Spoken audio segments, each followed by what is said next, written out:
দীর্ঘদিন পুলিশের কাছ থেকে গা ঢাকা দিয়েও শেষ রক্ষা আর হলো না মতিলাল দেবনাথের ছেলে কুখ্যাত গাঁজা পাচারকারী অঙ্কুর দেবনাথের। সিপাহীজলা ত্রিপুরা জেলা বিশালগড় থানার পুলিশ ও আগরতলা জিআরপি থানার পুলিশের যৌথ অভিযানে বিশালগড় মুরাবাড়ি এলাকা থেকে কুখ্যাত গাঁজা পাচারকারী অঙ্কুর দেবনাথকে গ্রেফতার করতে সক্ষম হয় পুলিশ।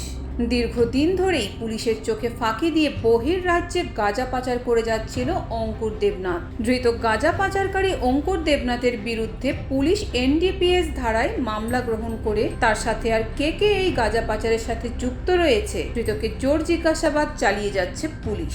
গতকাল গভীর রাত্রে বিশালগড় থানা পুলিশ আর আগরতলা জিআরপি পুলিশের উদ্যোগে জয়েন্টলি একটা আমরা রেড করছি মোরাবাড়িতে এবং একজন আসামিকে অ্যারেস্ট করছি। ওনার নাম অঙ্কুর দেবনাথ, বাবার নাম মতিলাল দেবনাথ, বাড়ি মুরাবাড়ি।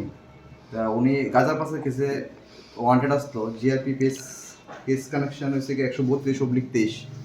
এই কেস কানেকশনের মধ্যে উনি ওয়ান্টেড আসলো গতকালকার রাত্রে। জিআরপি থানার পুলিশ এবং বিশালগড় থানার পুলিশে জয়েন্টলি ওনারে রেড করে অ্যারেস্ট করে। ত্রিপুরা থেকে বিক্রম কর্মকারীর report, U Bangla TV. U Bangla TV হৃদয় ছুঁয়ে যায়।